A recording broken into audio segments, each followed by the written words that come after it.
The sound of a heavy velvet curtain being drawn is your only warning before the weight of a silk gown descends upon you like a gilded cage. In this house, to exist is to be invisible.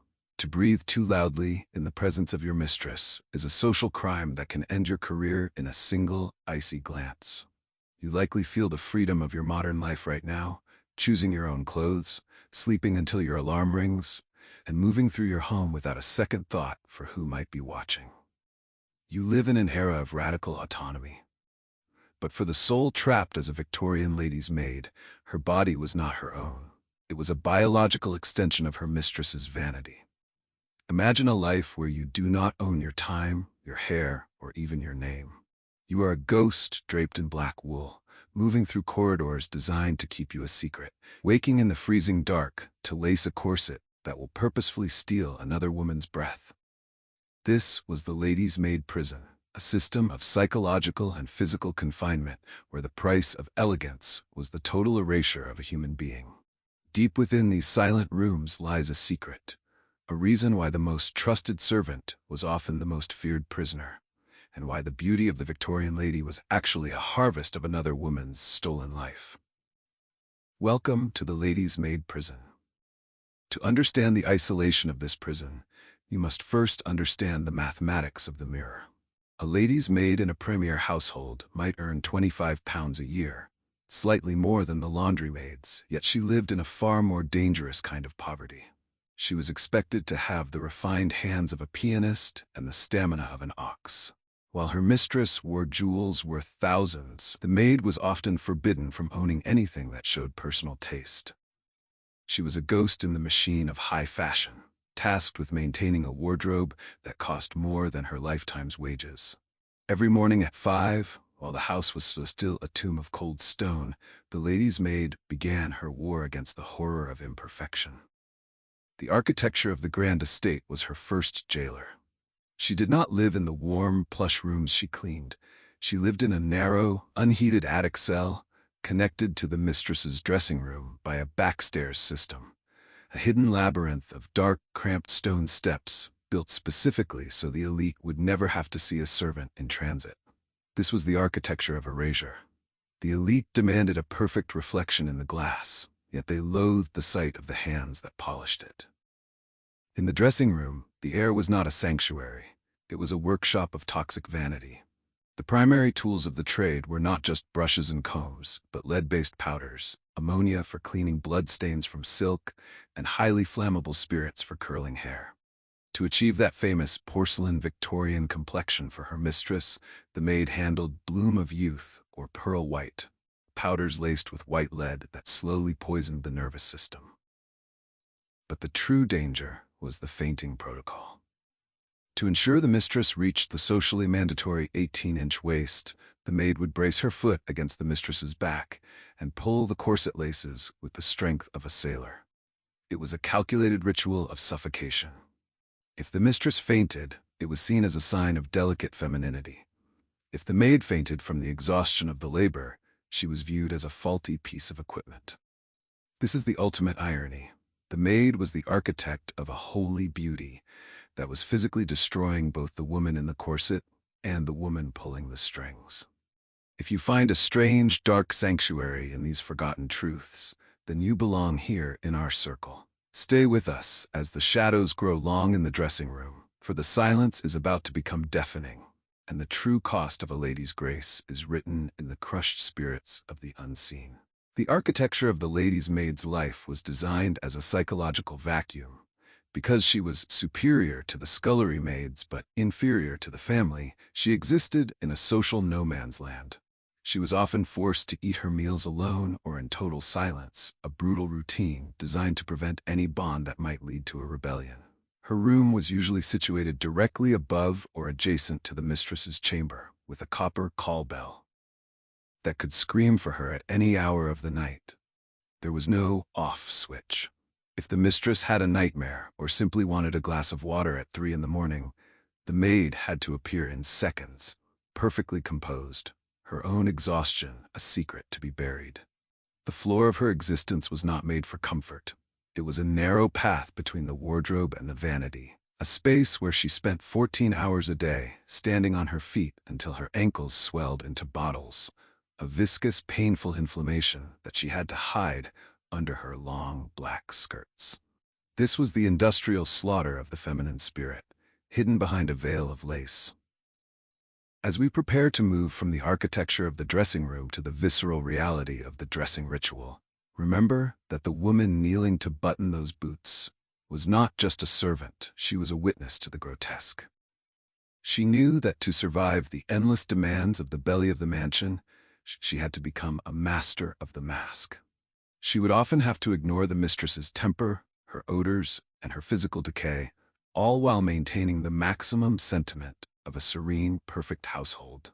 She became a living shadow, a creature of the candlelight, designed to maintain a light she was never allowed to share. But the candles are burning low now, and as the gears of the household begin to churn, we must ask ourselves, what happens to a human mind when it is treated as nothing more than a mechanical mirror for someone else's ego?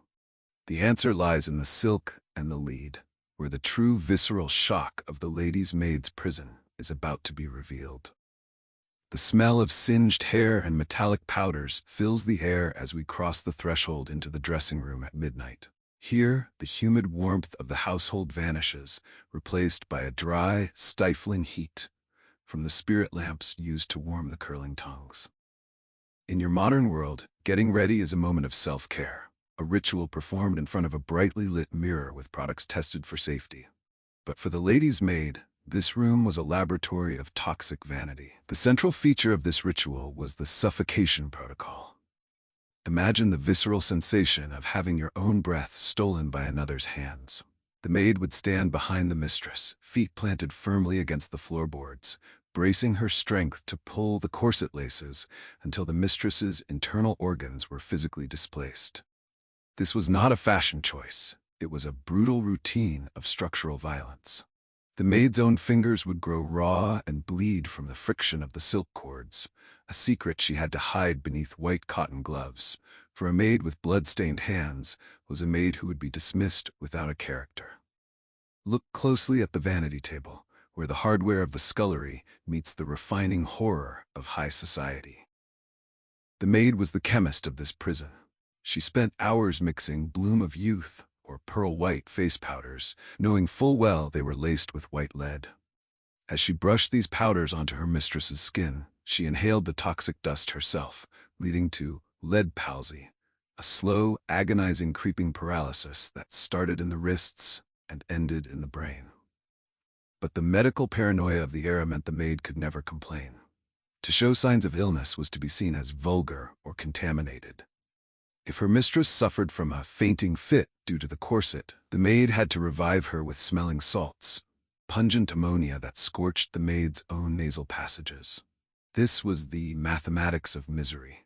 The more fragile and ethereal the lady appeared, the more physically broken the maid became to maintain the illusion. In this subterranean tropic of the dressing room, the primary enemy was not just the chemicals, but the call bell. Imagine a life where your heartbeat is synchronized with a mechanical wire. The bell was the voice of the prison. It did not matter if the maid was eating her meager meal or attempting to snatch an hour of sleep in her freezing attic. The sound of that bell was an absolute command. This created a state of lethal secrecy, where the maid lived in constant neurological tension, her ears always straining for the ghost of a ring. This was the industrial slaughter of sleep. Over months and years, this sleep deprivation turned the maids into refugees of reality, living in a permanent twilight where the lines between their mistress's dreams and their own nightmares began to blur. They were the lamps of the poor, burning their health as fuel so the mistress could shine in the ballroom above. And yet, in the heart of this brutal routine, there were the hacks of survival, the tiny hidden rebellions of the spirit.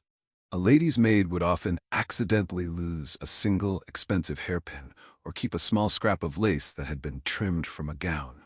These were her survival rations, tiny pieces of the wealth she handled but could never own, hidden away in a loose floorboard in her room. She would sing under her breath while brushing her mistress's hair for hours on end, a rhythmic, hypnotic drone that acted as a medieval WebMD for her own sanity. She was a master of lethal secrecy, knowing every scar, every wrinkle, and every physical failure of the woman she served. Yet she was required to act as if her mistress was a goddess made of marble. She was the filter for the mistress's physical reality, absorbing the smells and the stains of a human body so the world would only see a statue of perfection. We sit in our homes now, perhaps feeling a sense of detached pity, but look again at the dumb waiter of social class. The perfectly coiffed lady descending the grand staircase was not a miracle of nature. She was the final product of a biological war. The lady's maid was the weapon used to win that war. She was the one who stood in the belly of the vanity, inhaling lead and ammonia so that the elite could claim a maximum sentiment of purity. As the gears of the house continue to grind, we prepare to move into the social isolation, where we will see how the very hierarchy of the servants' hall was designed to keep the lady's maid in a state of permanent loneliness. The secret of the broken mirror is waiting in the shadows, and as the visceral shock reaches its peak, the true price of a lady's beauty will finally be revealed in the darkness of the backstairs. The silence of the backstairs is not a peaceful one. It is a heavy, airless void, thick with the scent of damp stone and the stale wax of a guttering candle. In your modern world, your social life is a web of connections. You have colleagues, friends, and the ability to speak your mind to almost anyone you meet. But as we descend into the social no-man's land of the lady's maid, we find a woman who was a ghost even among her own kind. Because she was the mistress's closest confidant, the keeper of the lethal secrecy of the dressing room, she was viewed with a mixture of envy and deep suspicion by the rest of the household. To the laundry maids and the scullery girls, she was a superior creature who smelled of the mistress's expensive perfume. To the mistress, she was merely a silent tool. This was the architecture of isolation, a psychological cage where the maid was forbidden from forming true friendships below stairs, yet was never considered a human being above them. Look at the way she stands in the corner of the room, as still as the mahogany furniture she guards. This was the reality of the standing sickness. While you might find relief in a comfortable chair or the ability to stretch your legs, the lady's maid was often forbidden from sitting in the presence of her mistress, a shift that could last from 5 in the morning until well past midnight. This was the industrial slaughter of the lower limbs. Over decades, this constant, rigid uprightness caused the veins in her legs to swell and knot into varicose ulcers, painful, weeping sores that she had to bind in tight, vinegar-soaked linens so the smell of decay wouldn't reach the mistress's nose. Every step she took on those grand, carpeted floors was a visceral shock of fire shooting through her spine, yet her face had to remain a mask of serene, maximum sentiment. She was a refugee of her own body, forced to ignore the refining horror of her physical breakdown to maintain the elegance of the house. In this subterranean tropic of the grand estate, the lady's maid was a master of the hardware of deception. She was the one who applied the bust improvers, pads of wool or even spring-loaded frames, to give her mistress the socially required silhouette. She was a biological engineer, reshaping a human form to fit a holy standard of beauty that was entirely artificial. But the true visceral shock lay in the pathogens of the wardrobe. The heavy velvet and silk gowns of the era were rarely, if ever, washed. They were merely brushed and refreshed with toxic spirits. The maid spent her life inhaling the accumulated dander, dust, and bacteria trapped in these massive garments. This led to dressmaker's lung, a chronic hacking cough that the maid had to muffle behind her hand. For to cough in the dressing room was to be seen as a biological hazard and dismissed instantly into the London fog. And yet, in the heart of this brutal routine, there were the hacks of agency, small, desperate ways the maid reclaimed her humanity. She would often borrow a small amount of the mistress's expensive tea, brewing a single, weak cup in the dead of night as a strange, dark sanctuary from her exhaustion. She would read the mistress's discarded letters, not out of malice, but to feel a connection to a world of emotion and intellect that she was barred from entering. She was a survivalist, navigating a world of medical paranoia where her only defense was her indispensability. She knew the mistress's darkest secrets, the debts, the affairs, the physical grossness hidden under the corset, and she used this lethal secrecy as a silent shield, a mathematics of misery that ensured her mistress feared her just enough to keep her employed. We sit in our climate-controlled rooms now, perhaps feeling a sense of detached pity, but look again at the mirror of history. The lady's maid was the filter for a society that refused to acknowledge its own physical reality. She was the one who stood in the belly of the vanity, absorbing the mistress's anger, her illness, and her aging, so that the world would only see a statue of virtue. As the gears of the clock continue to tick toward the final hour, we prepare to enter the climax of the locked room, where we will reveal the most terrifying aspect of the maid's life: the legacy of the discarded. The secret of the dead letter is waiting in the attic, and as the visceral shock reaches its peak, the true price of a lady's beauty will finally be revealed in the cold light of the morning. The dry, metallic tang of death-white lead and the suffocating sweetness of violet water hang in the air like a shroud. As we enter the midnight shift of the dressing room, the flickering candlelight reveals a terrifying truth. The beauty of the Victorian elite was a harvest of poison, and the lady's maid was the primary reaper. In your modern world, you trust the labels on your cosmetics. You assume that the products touching your skin have been vetted for safety. But for the inhabitant of the lady's Maid Prison, the vanity was a minefield of refining horror. The central feature of this room was the arsenic palette. To achieve the ghostly, translucent skin that signified high-born virtue, the maid applied powders and washes laced with white lead and arsenic. As she buffed these toxins into her mistress's face, a cloud of fine, lethal dust rose into the air, settling deep into the maid's own lungs. This was the biology of the subservient, where the servant inhaled the very poison that made the master look angelic.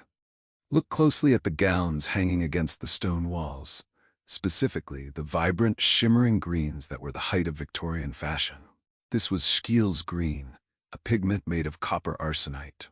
In the heat of the ballroom, or even under the warmth of the dressing room lamps, these dresses would off-gas, releasing clouds of arsenic vapor. The lady wore the dress for a few hours, but the maid lived with it. She was the one who brushed it, mended it, and breathed its toxic dust day after day. This led to green skin disease, where the maid's hands would break out in weeping, emerald-colored sores that she had to hide with lethal secrecy. If a single sore was seen, it was viewed as a visceral shock to the household's purity, and she would be cast out as a contaminated creature. This was the industrial slaughter of the skin, where the maid's body became a canvas for the chemicals of the rich. In this subterranean tropic of toxic vanity, the most intimate betrayal was the mercury mirror. To keep the mistress's hair dark and lustrous, the maid used dyes and tonics containing mercury. As she massaged these into the mistress's scalp for hours, the mercury was absorbed through the maid's own porous, lye-damaged skin. This led to the hatter's shakes, a neurological decay that caused the maid's hands to tremble. In your world, a tremor is a medical symptom. In the lady's maid prison, a tremor was a death sentence. A maid who could no longer fasten a row of 50 tiny silk buttons with surgical precision was useless. She was a broken machine in a world that valued only the maximum sentiment of the finished product. This was the mathematics of misery. The more the mistress sparkled under the gaslight, the more the maid's nervous system was being systematically dismantled.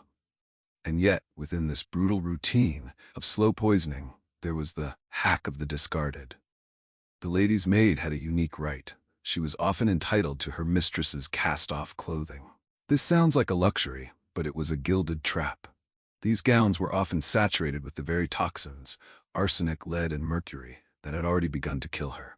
By wearing these second-hand poisons, the maid continued the cycle of biological warfare on her own frame.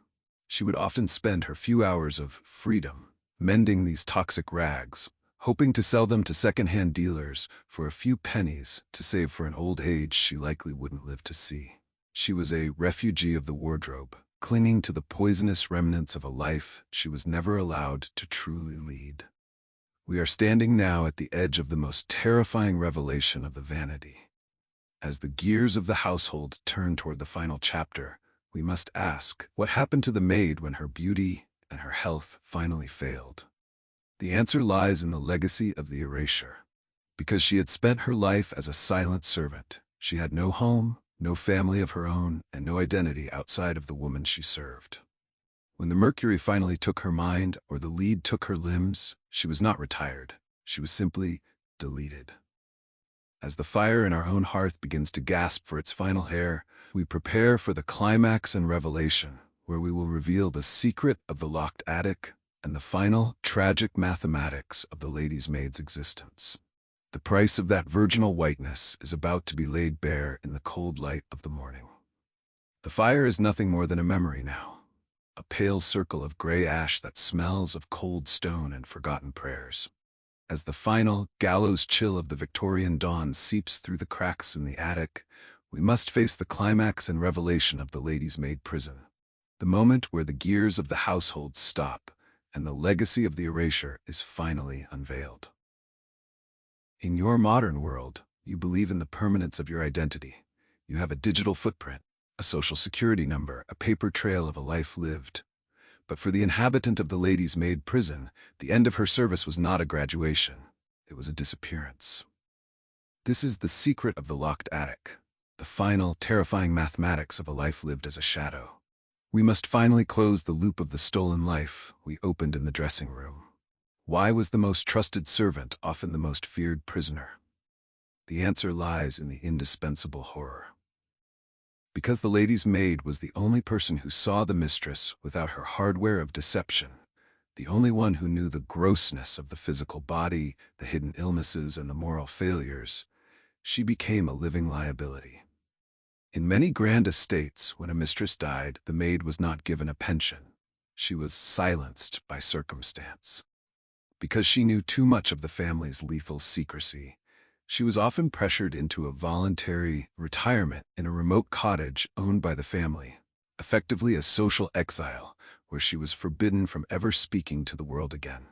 She was a refugee of the truth, locked away in a gilded cage of silence to protect the maximum sentiment of the family's reputation.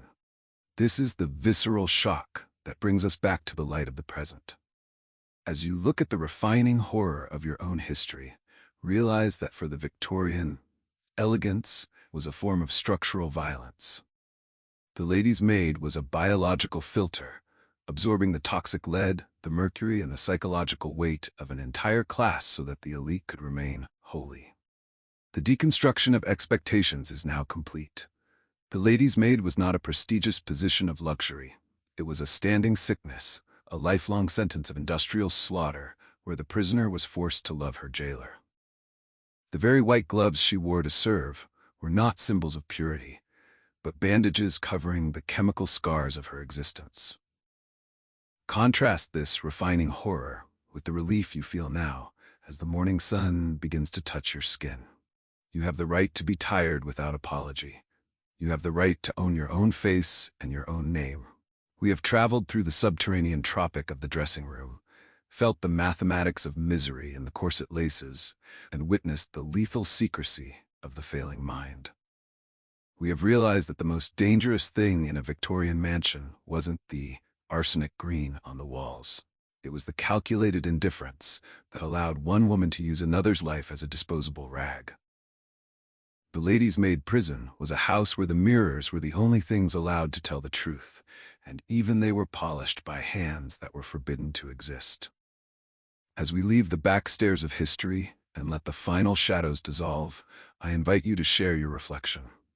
If you were the one to unlace that corset at midnight, knowing the poison it contained, would you have stayed for the cast-off silk, or would you have run into the fog?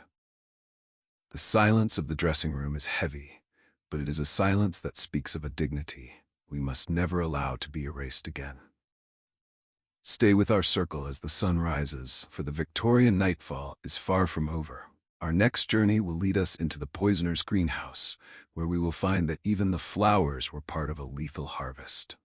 Until the lanterns are lit once more, keep your hearth warm and your conscience bright. For the silence is broken, the fire is out, and the story of the invisible servant is finally, mercifully told. Until then, the dressing is finished and the night is over. Until the lanterns are lit again,